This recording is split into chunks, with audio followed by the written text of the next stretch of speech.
Hey guys, welcome back to Trek on the Tube, Star Trek Lower Decks, Season 1, Episode 8, Veritas. That's what we're talking about today. This is my review and Easter eggs video.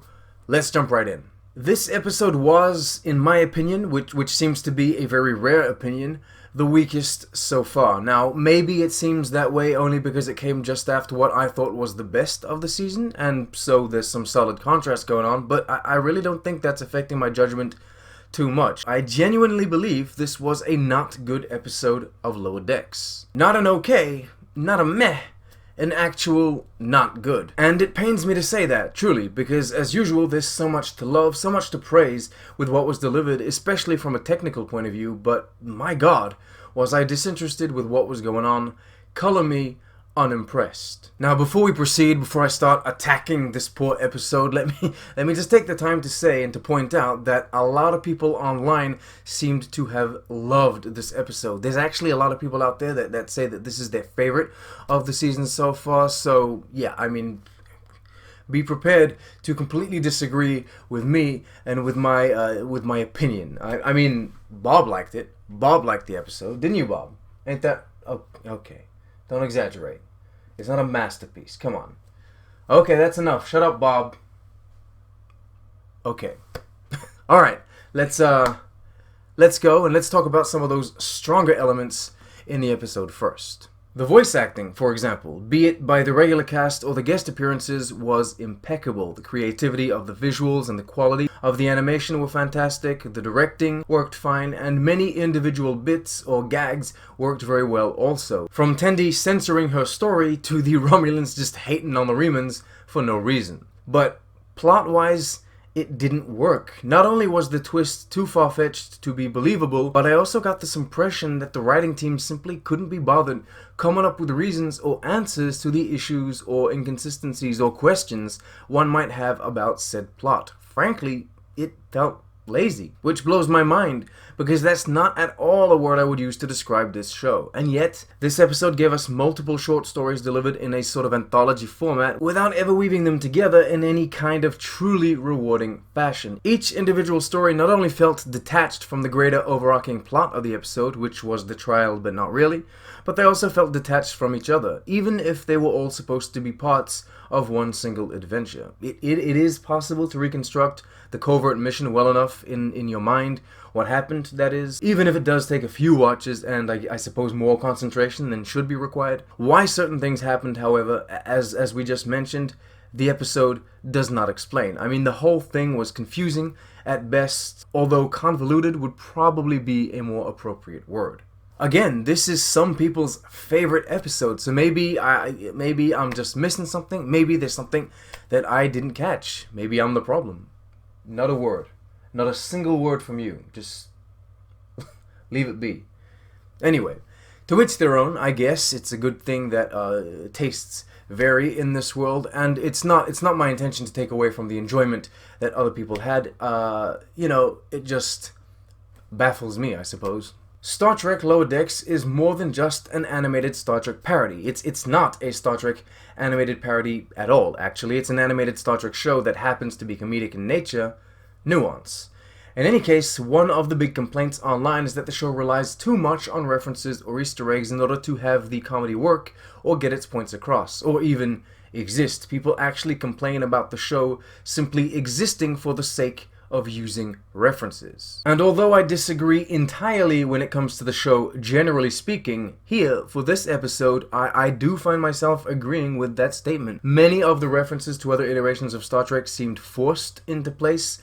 Sometimes it even felt improbable that someone living in that fictional universe would know such things, let alone reference these events at such random moments. Boimler talks about the events of Sub Rosa. I mean, was that documented? I know every officer keeps a personal log in Star Trek, but really, the whole thing is famous enough that Boimler can casually mention the space ghost sex like it's pop culture? That doesn't seem too realistic to me. Veritas is not the worst thing that could happen to Lower Decks, nor to modern Star Trek. Let's not exaggerate anything. But it is true that here, the half-baked story serves as nothing more than a vehicle to cram as many far-reaching references into 23 minutes as possible. And so, this single episode does embody most of what I really didn't want Lower Decks to be. And thus, this episode, in my opinion, does become the first true misstep of the season. I mean, you know, the show still has to be a show. It can't just be an excuse to make Star Trek jokes. Yes, each separate little tale had its charm, and a few jokes landed quite well for me, but I was so put off by the needless yelling and non-existent focus that I found myself either blanking a bit or noticing ridiculous details, like Rutherford manages to decloak a ship by hitting its hull. The Gorn, when they attack him, well, they don't really attack him, they just mindlessly chew on him. That was strange. The Doctor is on another ship that had strange variant replicas of the entire Cerritos crew, but that's not justified as being an alternate universe, a hallucination, or a simulation. No, it's all real. There's officially and truly another ship in Starfleet that has weird-ass variants of the Cerritos crew. I don't know, that just doesn't work for me. Unless the episode was doing the unreliable narrator trope, where the characters recounting the events didn't tell them exactly as they were, either purposefully by omitting details or changing things, or simply because they very innocently didn't recall the events correctly. I'm hoping that's the case, and solid arguments can be made that it is, even if the episode never explicitly stipulates that. Oh, and the Salt Vampire. Come on. In the original series, it was the last Salt Vampire, the last of its species. And you know what? I don't care if technically there could have been more, but we just didn't know about it. Sometimes expanding, altering canon can be a bad thing if it takes away from what already exists. Making the Salt Vampire from the Man-Trap not the last of its species undercuts the theme, the message, and the overall importance of that story. The fact that McCoy, a doctor, has to not only end a life, but an entire species has so much depth. Now when we rewatch The Man-Trap, the moral, the ethical element of the episode will be greatly diminished because the creature has now been retconned into just another monster of the week. It's a shame. On a completely different note, interestingly, this episode felt like a play on the original Lower Decks episode from The Next Generation, in that it dealt with the fact senior officers don't always share all the information with lower-ranking officers, and I'm guessing that's the message Veritas was trying to get across, but seriously, the execution was flawed, and the result was, I mean, it was disappointing. I will grant it that it was so much better upon rewatch, and the music was nice, and all the planet shots and space shots were beautiful. As usual, the lighting was effective, but in my opinion, it's a no. Big no.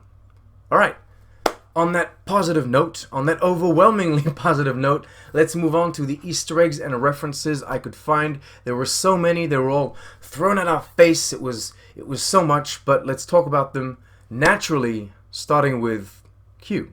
Q is a member of the Q Continuum, an enigmatic species that many would call all-powerful or even godlike. This particular Q has been seen popping up in The Next Generation, Deep Space Nine, and Voyager. The actor portraying this Q in all those iterations is John Delancey, and yes, it was him. He indeed did come back to voice his character in this episode. I won't get into too much detail about who Q is and what he does, but the way he was dressed in Lower Decks and the foolish games he tries to get everyone to play are very much things taken from The Next Generation. Let's move on to ships and technology just for a minute. In this episode, we go to a Vulcan museum, and most of the vessels seen on screen are models we've already seen in Star Trek before. This is a Ferengi shuttle, first seen in The Next Generation. These are Type 6 Starfleet shuttles, also seen in The Next Generation. This is a Dominion battleship from Deep Space Nine. They kind of look like bugs. This is a Klingon D7. We've seen these in multiple shows at this point. Just like this cargo management unit type support craft, some people call them the worker bees. I think they were first introduced in the motion picture or the Wrath of Khan. I forget. Anyway, this is a Class F shuttle. This is a Romulan bird of prey. Both are from the original series. This is most likely a Tholian ship, though I can't quite make out if it's supposed to be the one from Enterprise or the original series.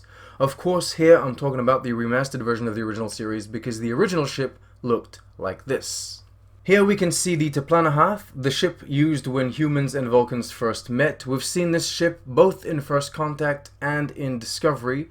This is not a Star Trek ship, but it's most definitely the Monolith from 2001: A Space Odyssey. Bringing it back to Star Trek, these are the Diridex class Romulan warbirds, prominently featured in The Next Generation, and this seems to be one of those long-range Federation shuttles. Continuing on with ship-related things, our friend from Twitter, Jörg Hilbrandt, noted that all the Romulan ship displays were inspired by the aesthetics of The Next Generation, and this kind of detailed respect of continuity is applied basically everywhere in the episode.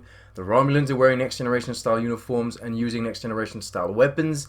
This Vulcan pistol has a little story behind it. It was originally designed to be Vulcan, but up until now, where it was featured next to a knocked out Vulcan, we've never actually seen one being used by a Vulcan. In Deep Space Nine, for example, we've seen Ferengis use them, but never Vulcans. This guy is wearing the security guard attire from the motion picture. This stasis pod is very similar to the ones we've seen before also. And considering there are so many Easter eggs and they're all completely unrelated, I don't know how to organize them, so from now on, I'm just going to hit you with bullet point after bullet point, like I sometimes do. Q talks about Picard. He mentions he's always making wine and quoting Shakespeare. Captain Picard does enjoy Shakespeare and comes from a wine-making family. Although at this point, in 2380, he technically has never made wine himself, nor is he necessarily fond of it. We see two Romulans complain about the Remans. The Remans are the species that live on Romulus' sister planet, Remus. You can see both Romulus and Remus here in this shot, which echoes that one shot we got in Nemesis. This planet is not Earth, and yet if we take a closer look, it's identical, and it's probably a reference to how the original series did this a few times. Earth, by the way, is described here as a place where you hang out on vineyards and soul food restaurants, which are respectively references to Picard and his aforementioned family vineyard, and Sisko and his father's restaurant. This is a Gorn wedding. We've never seen a Gorn wedding specifically before, but the Gorn are a species first featured in the original series. The music heard in this episode is taken directly from that episode in which they first appeared. Boimler and Mariner are talking about badass people. Mariner says Khan. Khan is, this guy, come on, I think he's pretty famous. He was even in a movie. Boimler says Roga Dana. Both are pretty badass. I won't reveal too much about them. Roga Dana is a one-time character in The Next Generation. Although we are expected to believe none of this was in fact a trial, the visuals were inspired directly by Klingon trials we've already seen before in The Undiscovered Country and Enterprise. The Rutherford fan dance was taken from The Final Frontier. Uhura did that one. And I also did my own version in the most recent Starfleet Boy discussion. With tribbles though, I didn't have fans lying around. Yes, people enjoyed it, Bob. I even got a 10 out of 10 from the audience.